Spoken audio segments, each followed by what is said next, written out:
Hello there. Welcome to Listen to the Music. I'm Chase. I'm Harrison. I'm Finley. And this is Sean. Today on this very special episode, we are talking about a very special man, a very influential man, a very trumpety man, named Miles Davis. Don't know if you've ever heard of him. He's kind of underground. Yeah, no, he's one of those really underground musicians, like my this band there's this band I've been listening to. You've probably never heard of them. They're really obscure. They're called Queen. There was this mini documentary made about them. I don't know if you've heard of it. It's called Bohemian Rhapsody. Mm-hmm. There's one really obscure philosopher from the past. He was a preacher or something, I think. They made this book. They wrote a book about him. I don't know if you heard about it. It's called the Bible. Okay.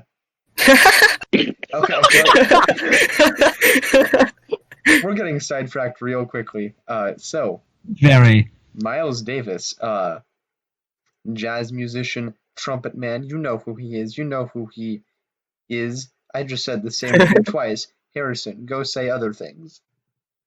Well, Miles Davis is actually very personal to me because I was actually named after Miles Davis, which sounds weird because my name's Harrison, but it makes sense if you consider the fact that my middle name is Miles. That would make sense. Clear things up a little bit. But yeah, when my parents were thinking of what to name me, they were like, we want to name him after musicians. They were like George Harrison, they were like Miles Davis, and they were like, go for it. But that really just speaks to his influence, his wider influence. He's such a popular figure that I was named after him. Mm-hmm. And Harrison was named after him, so he's a big deal. Yeah, exactly. If I was named after him, True. No, that's what he they must call be a big deal. Harrison. They call him the Big Deal. They call me the New Deal. But that said, there's a lot to talk about with Miles Davis. We discussed a couple things before recording, but I think a cool place to start would be kind of with musically, with what he did with music, starting as a bebop artist, and then developing into Kind of Blue. Okay, well, I guess I'll start with his history. So, Miles Davis went to Juilliard in New York, which is one of the biggest music colleges. Well, it wasn't called Juilliard back then. I think it was called the Institute of Musical Arts or something like that. And, but even though he went to this prestigious college, he didn't really go to classes very often. He spent most of his time, because he didn't grow up in New York, so he spent most of his time just going around clubs trying to find Charlie Parker, also known as Charlie Bird Parker, who is a very, very influential artist. But he would just go around to clubs, listening to music, just jamming out. And then when he found him, he was like, "Hey, y'all need a trumpeter?" And they were like, "Actually, yeah." And when Dizzy Gillespie left the Charlie Parker Quintet, he just joined in. And there you go. And then he was... How long was he with the Charlie Parker's band? 44 to 40. He joined in 45, I think. 44 to 48. Well, Right. There you go.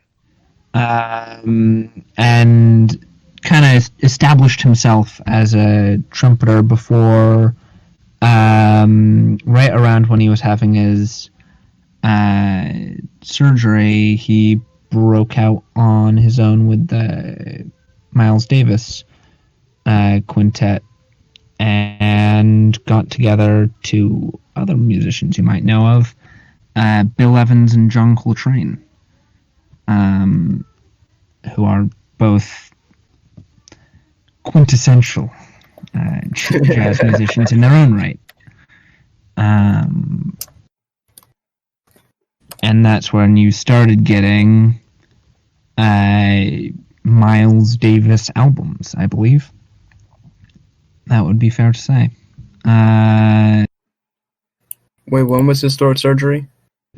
It was hold up. 1956? Yeah, somewhere around, because it was right around when he was leaving Charlie Parker's band, because the thing that we were talking about is the part of that when he was having a surgery, the doctor was all like, don't talk for about a week, and Miles Davis was like, okay, and Charlie Parker, being he known to be a mischievous individual, times I came over to see Davis and kind of get him, tick him off, get him, see if he could get him to react, and Miles Davis just started shouting at Charlie Parker, and then started playing a bunch more music because it's fine, and his voice was affected, but his music was incredible. In your story, we kind of jumped over the quartet. You jumped. True. It was a solid 6 years or so. Yeah. But So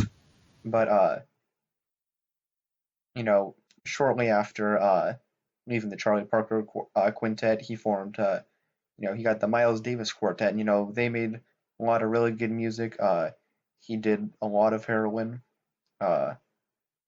And then the story of how he quit was the very interesting one. Harrison likes to tell this story a lot, so I'll pass the mic off to Harrison on this one. For his rehabilitation story, Mhm. which isn't so much a rehabilitation story as it was just like kind of an epic of sorts. Miles Davis, I believe, grew up in was it Chicago?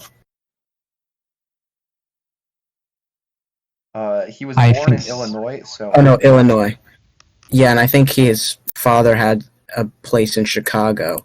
So when his father drove up and was like, "Hey, man, can you like not be on drugs?" And Miles Davis was like, "Okay, take me home. I'm not leaving until I get off of drugs," right? So they went back to Illinois, where Miles grew up, and Miles Davis decided to go into a separate place. I think it was like a barn or something. He just like locked himself inside for multiple days, no food, no water, and just sweated it out. And then he came out clean, which is like kind of insane. Mhm. Like, that's kind of not how it should happen. And for any drug addicts out there, probably go to rehab. But this Yeah. worked for him it's somehow. it's the more affordable alternative. it's very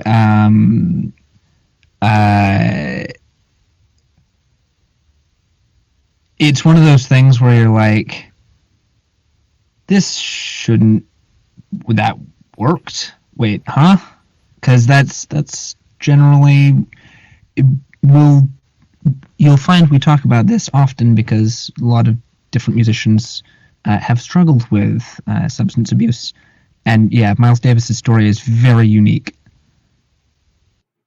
Hmm. And then after all that, at least I believe it was afterwards.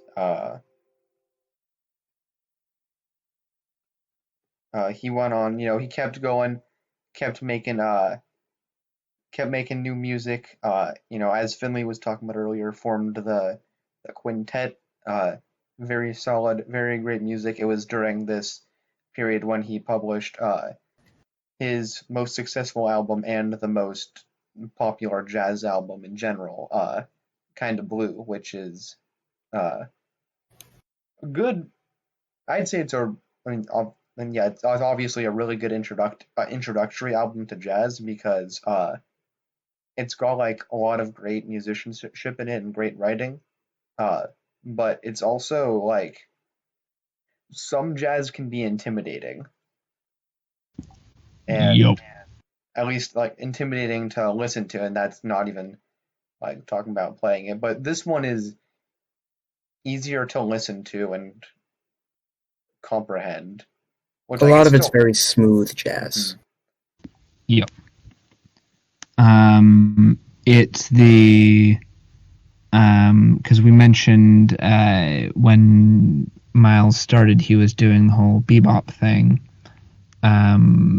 which was very upbeat and active. And this is kind of where he was falling back more into that bluesy kind of a feel, and it's really. Sometimes I'll just listen to this if I need to just take a moment, take a step back, and just Kinda Blue.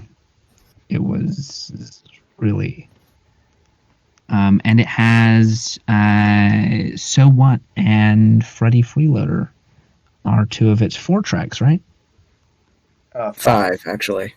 5. But I just want to mention, while we're talking about Kinda Blue, how they recorded it is also very interesting. Miles Davis kind of just called all the musicians into the studio and then didn't tell them what they were going to do. There was like no rehearsal. They didn't know what they were going to record. And like Miles Davis just kind of like gave them like melodies and was just like, play off of this. And like there is a story, I believe, that it was all recorded in one take. I'm not sure how true it is. But what I do know is that the song Flamenco Sketches, which I believe was added on twice, once as like the take and once as an alternate take, I think the alternate take was the first take, which is really interesting to think about. But, you know, I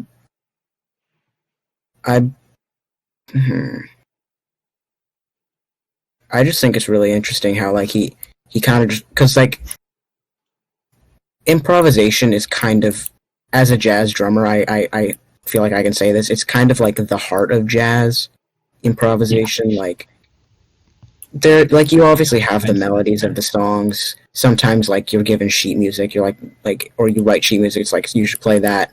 But all of it's about improvisation at the end of the day. Like when I play jazz, like they're just like, okay, now play, you know, a jazz beat.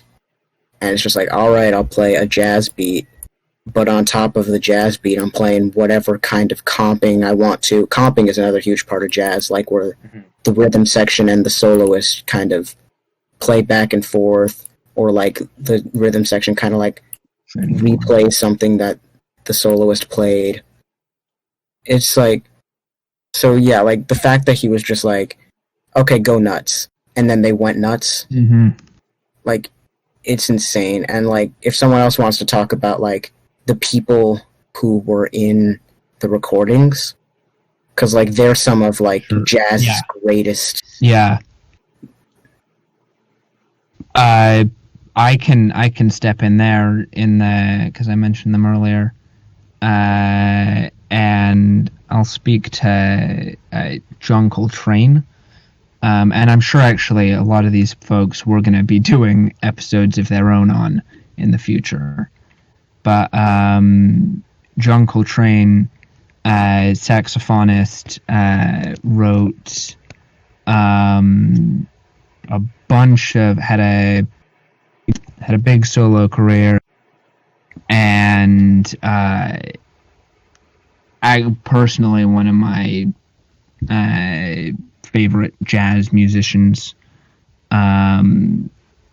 because of kind of what Harrison was talking about, that improvisation and the it's very guides the ear in a really complex beautiful solos. John Coltrane. John Coltrane also, if you're in as the kids say, epic memer, then if and you're in the market looking for some jazz memes, John Coltrane's Giant Steps has because of its kind of how there's a lot of not quite Because of its very firm key that it stays in the whole time. because of that and how like there's sort of an elitism within some sections of the jazz community about the song. It's become kind of a meme, like and like in like multiple different aspects of it. So if you're ever like, oh, I need some jazz memes, I don't know why you'd be like, I need some jazz memes, but like if you do, then just Giant Steps meme, and then you got a couple hours. Yo. Also, just to mention an album or two, Love Supreme and John Coltrane and Duke Ellington also did an album that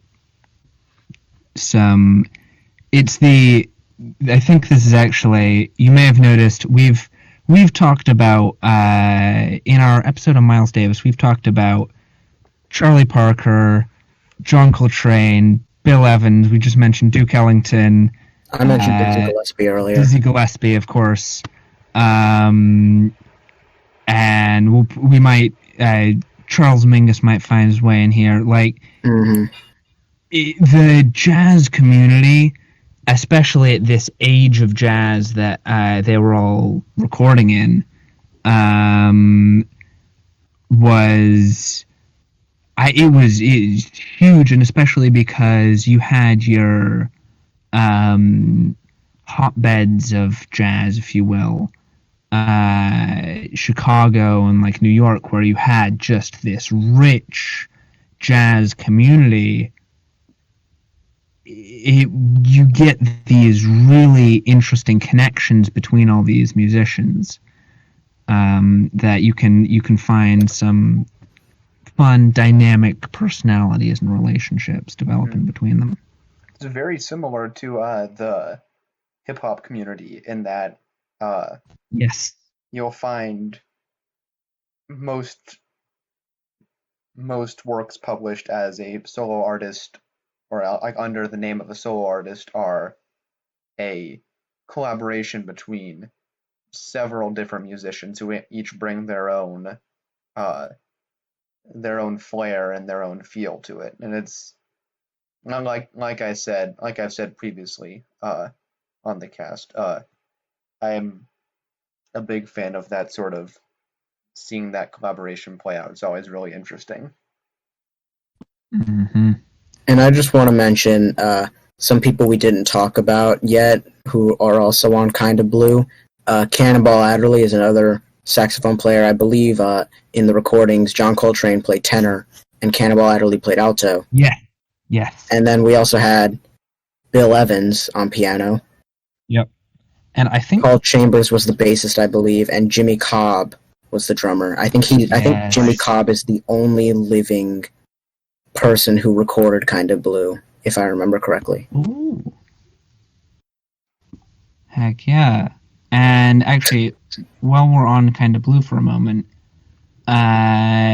modal jazz didn't start with Kinda Blue, but Kinda Blue was one of the most successful early introductions of modal jazz to the community.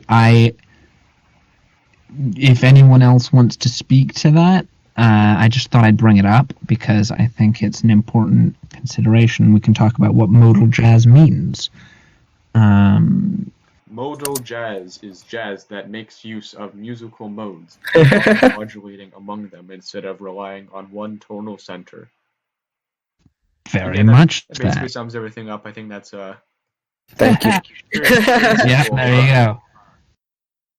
But no, yeah, modal jazz, the playing, if you know much about music at all, it's if you're playing a certain scale, just starting on a different note, giving a different feel to that scale. And really what it did is give a lot more range to the emotion that was in a lot of this. And I mean, of course, it's jazz. There's infinite emotion already, but it added an extra thing that, of course, wasn't, as I mentioned earlier, didn't start with Kind of Blue. I think Dizzy Gillespie did a bunch of stuff, and I think Charles Mingus actually also was big on the modal jazz, or had a bunch of stuff with modal jazz. Well, when I think of modal jazz, I think of really Miles Davis, Bill Evans, and John Coltrane, all three of them who were on Kind of Blue. Kind of Blue. Yeah, And you got exactly. Which is why I think when they come together, they create one of the most influential jazz tracks and probably the most influential modal jazz Definitely. album of all time. Definitely. It was the other people had done it, but they did it so well, and it was so public. You know what I mean? Because Miles Davis was the man. You know, Harrison. You might want to. I know you've talked a bit about how, but like, he was kind of the guy in town who was doing the stuff.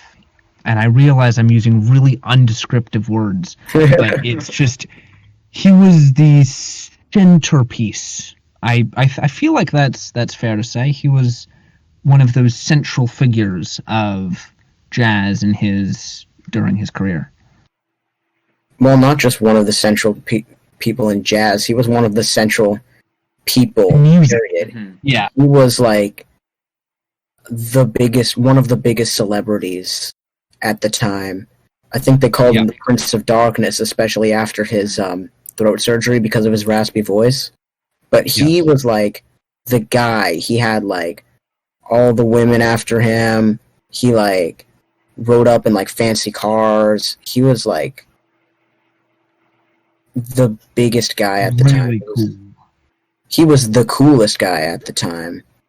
Like, if you think of like in the 60s, like who was the coolest man in town, it was Miles Davis by a long shot.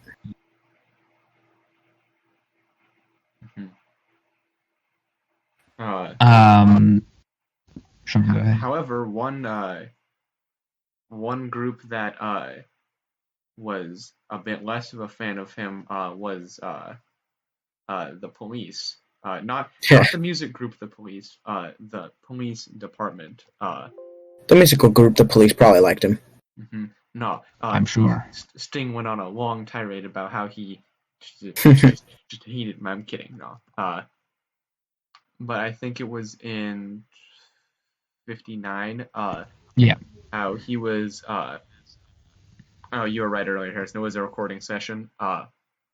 He was doing a recording session at a nightclub, and he took a break and went outside, and he was like helping a woman get into a taxi, and then a police officer showed up and was basically just like, "Hey, scram!" And then Miles was like, "No, I'm working here," and then the police officer arrested him and beat him, and like as much as like that's the thing you have to remember, like we're talking about like Miles Davis and like how popular and influential and how beloved he was, but this was the 50s we're talking about. This was the time where this is America we're talking about. This is America in the 1950s where segregation and Jim Crow laws were still rampant. And the fact that he was able to get such not even success, but like mainstream success is heartwarming. But I think it's also that side of it that's this is one of the most famous people in the country, but because of his race, yeah, he's going to get beaten by the cops and arrested. And I think it's important to also draw ties to. Yeah, this was 1950s America, 2020 America. We're still looking at the same, and sure, it's different. It's a different time, but a lot of the same problems that, if you look at a lot of like Miles Davis, one of his early albums, I'm forgetting which one it was, but had like the producers put a white model on it, and he got frustrated with them and made the next album he put out.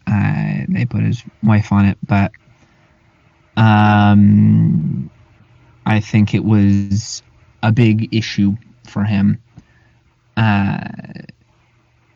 And I think, something to consider.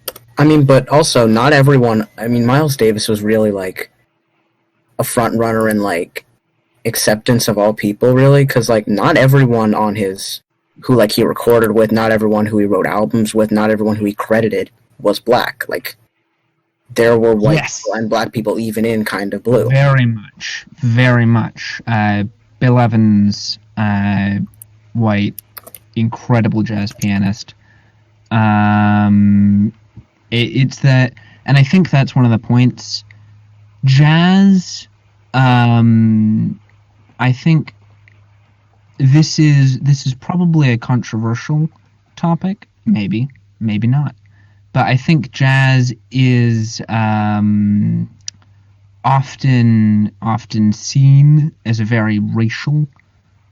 There's a lot of race involved in jazz, and I think that's true. But I think what's important to remember is for jazz musicians, it wasn't. It was always talked about as you've got black bands and white bands, but for the jazz musicians, it was that guy or that person. They're playing music that is incredible and I can respect and relate to. And it wasn't that black guy or that white guy is playing this music. It was that person, that musician. Right, and I think that's the important, because like you were saying, Harrison, in that jazz was very much a melting pot of people. And I think it's also important to recognize you get a lot of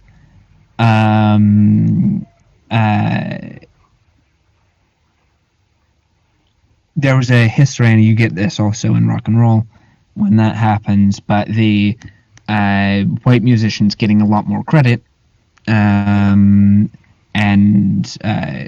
becoming more well known because they're white, and that was a big problem. But in the core of the music itself, it was very much I respect your music, and there's these relationships in this place where people could come together and make art, regardless of race. We talked a little bit about modal jazz earlier, but we did not give a thorough explanation at all. So we're going to go back to our local music theory expert, Chase. He's going to give us a little bit more explanation. Yeah, thanks. I really appreciated all of your great knowledge about modes. So, Thank you. when I say mode, in music, you have 7 modes. You have your Ionian, Dorian, Phrygian, Lydian, Mixolydian, Aeolian, and Locrian. I'm not going to get into spelling because that just makes everything so much more complicated.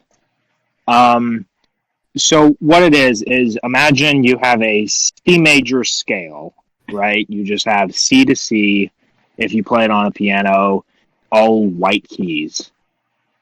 So what's happening is that would be the Ionian mode on C, right?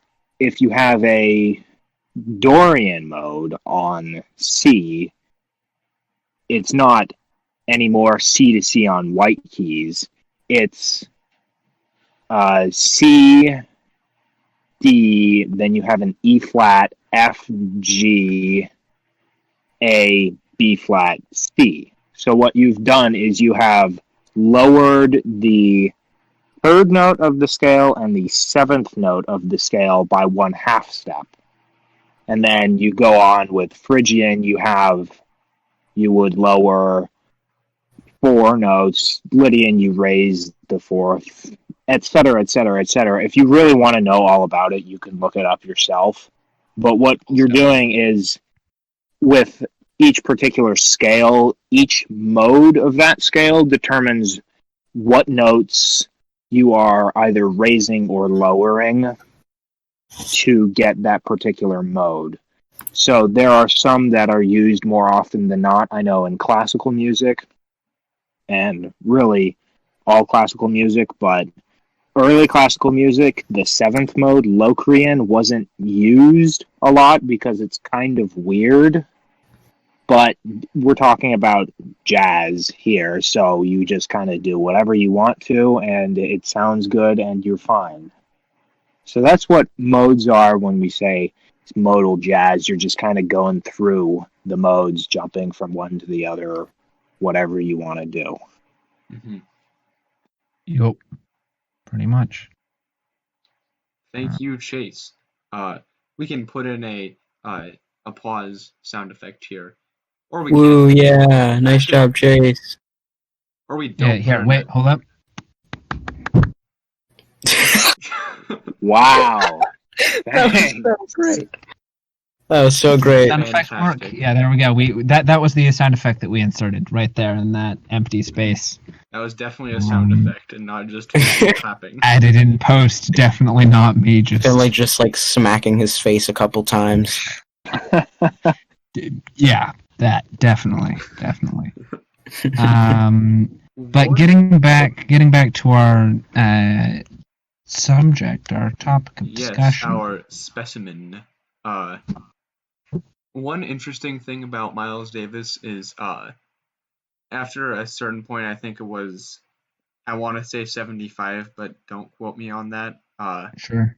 Harrison's now going to quote me on that, of course, because that's what he does. After a certain point in like the 70s or so, his kind of style had kind of like changed a significant amount, and there were a lot of people who, especially I think it was from like in like the late 70s and onwards, there were a lot of people who then became much less satisfied with his work because they had become, they were like, hey, I like this early stuff that you did, keep doing that. And you typically with musicians, they don't just want to keep doing the exact same thing, because like if you're like an innovator like Miles Davis, it's not really innovating anymore if you're just doing what you've always been doing and continuing to do it. So there were a lot of people who really got upset with him for just trying out something different. And you see this in just about every genre of music where a group or a band or an artist drastically changes their style. Like Metallica got a lot of hate because once they hit the 90s, they stopped playing as much thrash metal. But fans are very fickle, because also you got bands like AC/DC, and they get a lot of flack for playing the same style of music. Like their newer stuff is still very similar to their stuff from like the 70s and 80s. Were they? 80s, yeah. I think for this is a subtopic. I think a lot of that really comes from the fact that people, when they listen to a musician for a long time, want that feeling they got when they were listening to the artist in the early days. But people change, and so if the music doesn't change, the people might not be in the same place they were when they were listening to it in the first place, and be like, hey, why didn't you change along with me? And when the music does change, if it doesn't match up, then you get the same deal. But I will also say, Sorry. no, go ahead, because I was about to bring it back to Mouths. Well, oh yeah, I was going Yeah. to too. This period of time that Sean's talking about actually ended in 1975. It was his like electric period, Mhm. more or less. I believe so. All of his works were getting like ragged on by critics, and like all of his shows, you know, were getting a lot of hate. This was like mid to early 1970s. So in that time he started like doing more drugs, drinking alcohol. And I will mention that when I talked about him his rehab earlier, that was mostly for heroin. I believe he didn't do any heroin again after that, but he still did different drugs. He still did alcohol. I think he did codeine. Mm-hmm. But after 1975, I think he actually took a 5-year break from jazz until like 1980. Mm-hmm. So like it like really got to him. He like had depression. He was like very sick. He did a lot of drugs so he didn't feel that much pain, you know. And then like he went to a jazz festival in like 1975, and then he just quit for a while. And I will say, you also get Miles Davis was. We've talked a bit about his like personal life and stuff like that, but there's outside of the things we've talked about thus far, there's not a lot of. He was very protective of his personal life. He would get up and he'd make awesome music, and he was an incredible musician, but when it came to his personal life, he really didn't want people there. And he was also not really one to appease the crowd, if you know what I mean, in the sense of when everyone was going, hey, play your old stuff. The reason he had that period is because he very much wasn't a jukebox. Mm-hmm. But that said, there's something. Someone else take the wheel for a moment. I've got a thing brewing in my brain. Well, Finlay was talking about Miles Davis's personal life a little bit, and an interesting part of Miles Davis's personal life is his many marriages, which we did not really touch on. I don't know how much of it we want to touch on, but I believe he was married more than a few times to like models and stuff. He had like multiple children. I think he was married to like Betty Davis or something, like a lot of different marriages, but like obviously like he wanted to keep that like separate. I think at one point he married like a model, and like she was like one of the people who like would appear in public with him a lot, but like for the rest of it, like he did want to keep himself very private, like Finlay said. Like even though he was, like I said, one of the biggest like celebrities of the time, like the Prince of Darkness, he had like a whole like mystique behind him. He was a very like mysterious figure. People couldn't always figure him out, and this was like a part of it. Yeah, you get very. I was actually watching an interview with him before this, and it's um, it was, I think it was titled something like Extremely Rare Interview with Miles Davis. And you kind of got the vibe that, like, he was answering questions, but it wasn't his forte or his interest, really. But I remember the thing I was wanting to touch on earlier, and that's one of the things Miles Davis did that was very Miles Davis was when he was like playing with his band. If the band was doing a bit, like if he wasn't playing, if he'd finished solo and the band was taking it, he would leave the stage. And this was something I had actually, the first time I saw it was when I was watching a performance by Kurt Elling in the Green Mill, and I saw him doing it. I'm like, huh, okay. But Miles Davis was he was the pioneer of that. Pioneer. It was a thing he did. Because it was I've played my music, but now I want y'all to be able to focus on the band, the other musicians who are sharing this space with me. I'm a musician, not a comedian, I believe, is an attribution of his.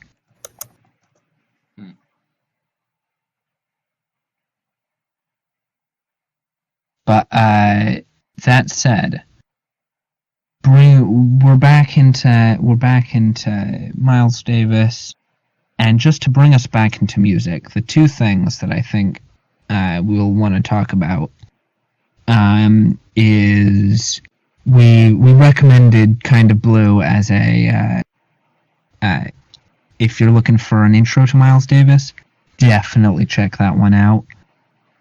Specific songs from Kind of Blue. Do we want to talk about, So What, Freddie Freeloader? I want to talk about like a connection between those two. Yeah. I mentioned earlier that Kind of Blue was really just a recording session where Miles Davis just kind of handed them a melody and was like, go with it, just run with it. Mm-hmm. And you can really see that bleed through in the first two tracks of the album, So What and Freddie Freeloader.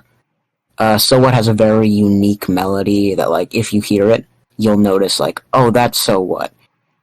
And that melody completely bleeds into Freddie Freeloader. Like, it's so iconic for So What, and then it just goes into Freddie Freeloader, and it's like, you barely recognize that the song has changed.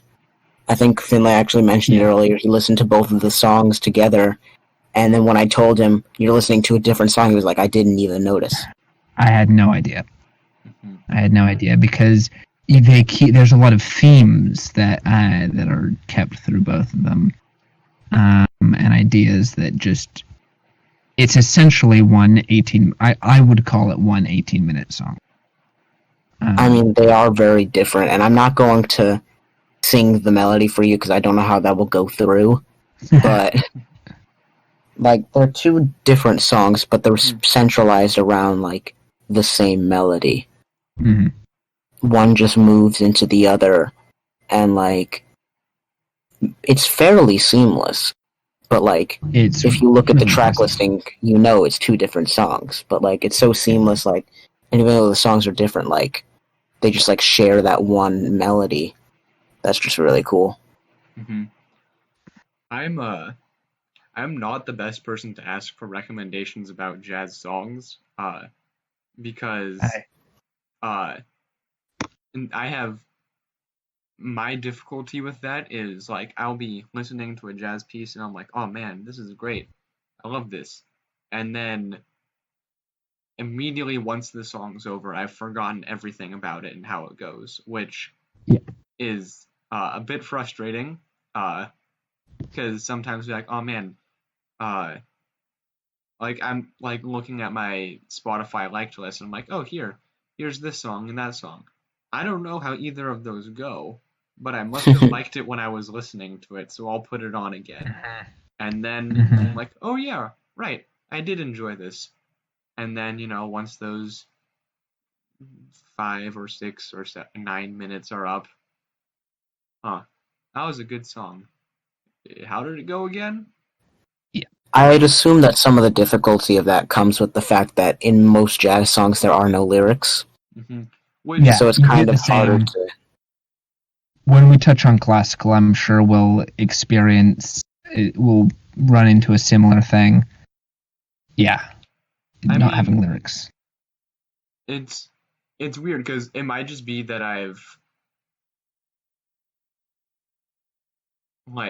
it's probably just that I've listened to these ones a bit more, but like like with a lot of there's a lot of instrumental songs that like I do recognize, I remember how like they go, but I don't know, it's jazz in particular. It's probably because I tend to not approach jazz from an analytical standpoint, which I probably should because there's a lot going on there and you can learn a ton from it, especially from like a really skilled performer like Miles Davis.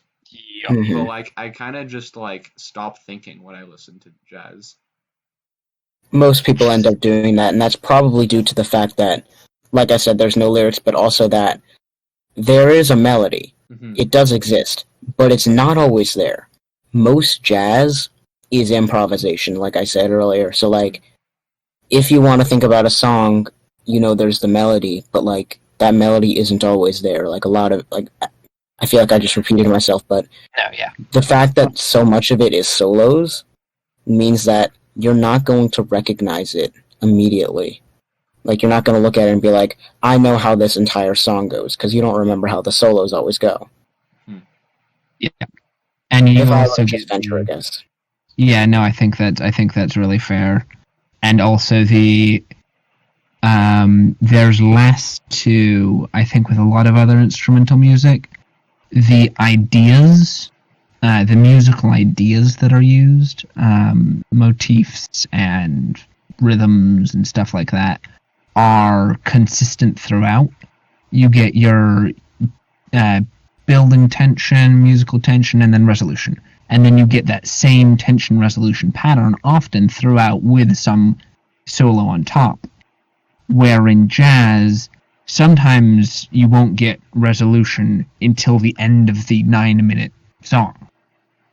And sometimes you will get those patterns of tension and resolution, but they either won't be consistent or will be coming from different instruments, as different instruments take prominence.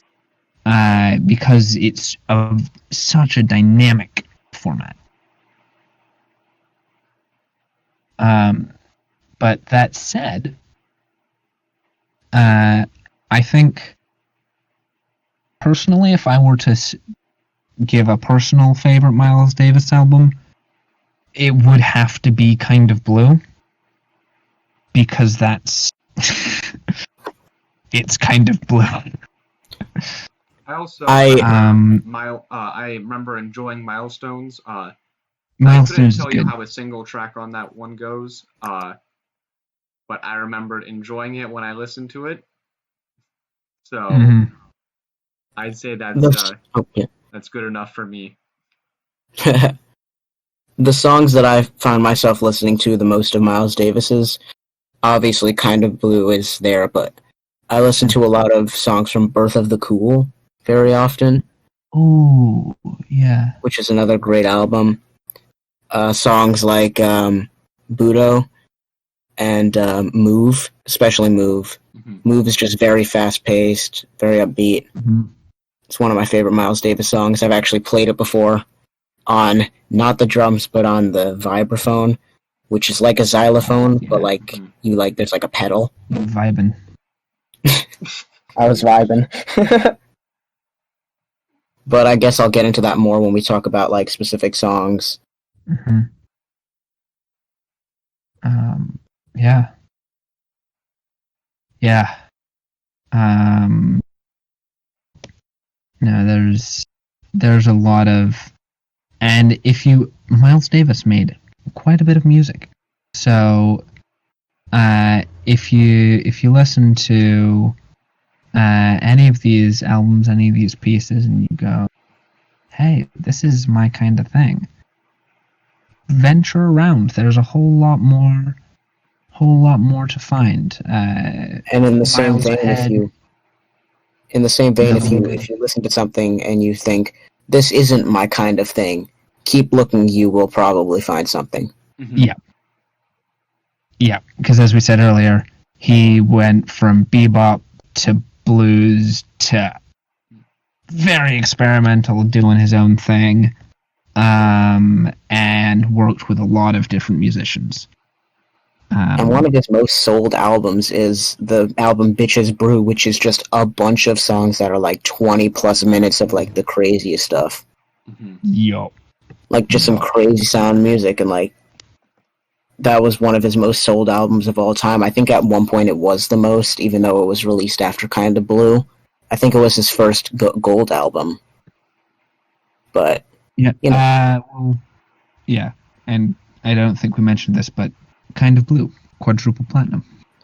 I think it was quintuple platinum. Quintuple. Quintuple. Quintuple. Yeah, so very Very, very popular. Yeah. Very, very influential. Very, very foundational, as Finlay would put it. I would call Kind of Blue foundational. Or actually I don't know if I'd use foundational, but definitely instrumental.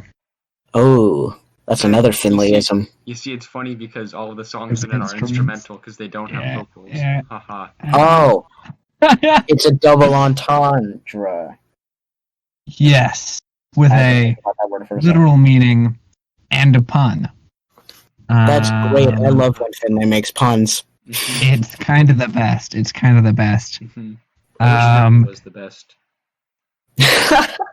Ouch. Well, I mean, okay. Anyways. That- I can't say that you're the best because you're tied with Chase and Harrison because you're also cool. Aww. What Anyways, about moving on. Sean?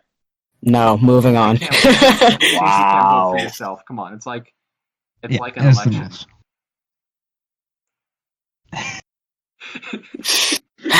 Hold up. Okay. But that said, are there anything else anyone wants to touch on with Miles Davis? I think we should talk about specific songs outside of Kind of Blue, because we have touched on Kind of Blue quite a bit. Yeah. If anyone wants to start, I think when I talk about it, I'll talk about like how like they are like jazz classics that like jazz students all around the world play. So like if y'all want to start, and then I can talk about songs that you can get into if you want to start playing jazz at the end. That. I'm just looking for songs where it's like, oh, I recognize that name. I'm basically just looking at my Spotify liked list and thinking, okay, Yeah. Because I remember liking Round Midnight. That was nice, different. Round Midnight's actually interesting, and I didn't know this. I was just looking into it because I was like, "Huh, that's interesting." One of the people who wrote it was Thelonious Monk. Ooh, very influential, very foundational. Even. I would Man. say. For those of you who don't know, Thelonious Monk was an English rock band. English rock band formed in 1968. Why? Foundational, I'm kidding. No, we're just making fun of Finley. As we do. It's okay. He's your He's a pianist. I am. He is. How does that make Chase? I don't. Y'all may get uncomfortable, but that's what it is. I can't. The facts. The Society facts can't don't care handle about the your facts. feelings. You know, Society can't handle the okay. piano. Um, Look, I could cite multiple musicians that I know that say pianist. Okay, Chase. what I'm moving not on. going to There. Oh, fair enough. Dang. Fair enough. I'm Chase sure, not only I'm has the sure that's intellectual possible. high ground, but the moral one too. I'm case shaking you- and crying right now. In case you didn't listen to, was it last episode where we talked about the piano and we said pianist and Chase got mad? Yes. That was Yeah, good last times. episode when we said pianist and Chase got mad, Yep. Good Yep. times. Now it's this episode. and we said Um, pianist and Chase got mad. hey. Oh boy, this is gonna be one of those running jokes like asking for money, huh? No, Chase, why No, do you we Whoa, can't- you didn't even. no. I forgot about that. Harrison, Ah, we almost got through a full episode. Ah. Chase, you messed it up. It's okay. Um, Miles Davis to drugs, and if you want to give us money for No! Stop! Stop! Anyways, anyone else want to talk about different songs before we get too off topic? Wow. Whoa. Can I talk? Yes. You can. Please. Thank you. Please do. Okay. I want to say I really like Nature Boy and off of Blue Moods and Blue Moods in general. Nature Boy is just kind of I like it because it's chill. I find that a lot of the time I listen to some of the time I listen to some high energy stuff, and it's nice to just, kind of just come down and be, yes, this is relaxing. I can do this. And I want to say, a lot of the time when I listen to jazz or there are some other things tossed in there too, but it's mainly jazz because I am capable of improvising and I have improvised before. I find myself just, if there's a particular instrument sound in my head, I'll just, going along with what's happening in the music, I'll just end up improvising in my head and just thinking this is what I would do and just doing it. And I do that for a lot of jazz. I do that for some other stuff like, I do it in Night Moves by Bob Seger, I love that song. I know, but there's one part near the end where there's like vocals all over the place and kind of fun little stuff, and I just put in, this is what I would do if I had made this song, or if I had been in the studio, I would have put vocals like this. And with a lot of jazz, it'll be like, hey, maybe I want to improvise like this on the piano while I'm listening to it. Or maybe I just so happen to be like, whoa, I have a clarinet in my head.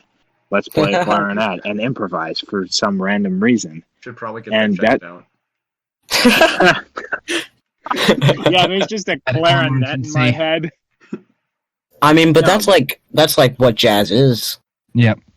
Yeah, it's complex and it's immersive, and that's just kind of what happens for me, just kind of go and improvise along. I think it also has partly to do with some sort of, trauma, because I did like a jazz camp thing once, and like there was an end of camp thing where I think Harrison, you were there too. Jazz combo. Yeah, and we played at we had a little thing where we played at the Fillmore. We did play at the Right? Fillmore.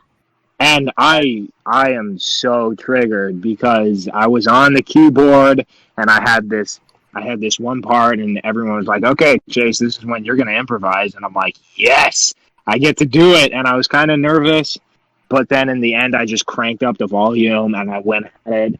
And after that, and I was really happy with how it had sounded, and I thought it was great. And after that, it turned out that the sound guy had unplugged my keyboard from the. I'm so mad. So I'm just so. I remember heard that me sounding improvise. really good. Of course, I was right behind you, so I could hear it. But Yeah, and I'm so that that's my one shot at improvising at a big thing. No one heard it, so now I just do it all the time. just play drums. We improvise all the time. Yeah, and you're loud too. Yo, Only when I want to be. I really wish that I could play jazz, but but some guy on the internet said that if you play electric bass, then it doesn't count as jazz. So, but I guess I can't What? anymore. Because I True. Upright bass is allowed. I'm sorry. Only upright bass. Dude, upright basses Um, are expensive. Like an electric bass, you can get that for like they can be expensive, but you can get one for you can get a bass guitar for under $100. Under $200, and Whoa. it would still work. On I was 200, gonna say. you can get a P bass or something, which are used by many professional musicians, and Not to be confused with the flea bass. those are a bit more expensive, because they have a name attached to them. But yeah, and then it's I was looking at wondering wonder how much an upright bass costs. Like, oh yeah, $2,000. Okay, I'm not gonna even bother. Yeah, fair enough. But yeah, Harrison, you mentioned you had a song you wanted to talk about. Oh, I have a few, sir. You have a few. Well, I invite you. Well, here to... As I've said a couple of times in this episode, I am a jazz drummer. I've spent a lot of years, and by a lot I mean not very many because I'm not very old, but to me it's a lot of years playing jazz, and I've played quite a few Miles Davis songs. I've played a few of them a bunch of times, because in every jazz combo, every jazz band you join, you're going to practice with these songs. And some of them that I've played quite a few times would be Blues by Five, which was recorded by the Miles Davis Quintet. And then Bag's Groove, we mentioned Thelonious Monk earlier. That was also a collaboration with Miles Davis and Thelonious Monk. Bag's Groove is usually the first song in a book, in the jazz classics books, because obviously it starts with a BA. So it's one of the first songs that you practice with every time. All Blues, I've played that song a lot. It's getting a lot of jazz players into playing 3/4, which is daunting for some people for some reason. But the last one I've already mentioned before is Move. Move is a very fast-paced song. It's the original recording is not long. It's 2 minutes, but when I've played it, all of the times that I've played it, we just slip in the middle of it. We just slip a bunch of solos into it. One of the most fun songs, a very fast song. One of my personal favorite Miles Davis songs, On Birth of the Cool, as I already said. But yeah, if you want to get into jazz, maybe listen to those songs. Some of them are slower, some of them are faster, some of them are in different time signatures, and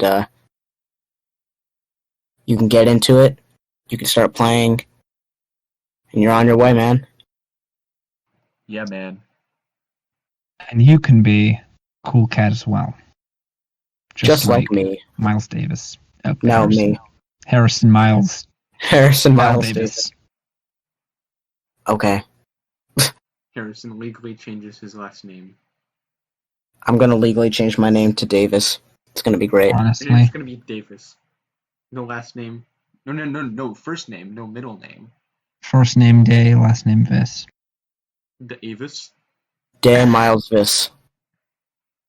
But yeah, with that, That intellectual exchange. Yeah. Thank you for stopping by.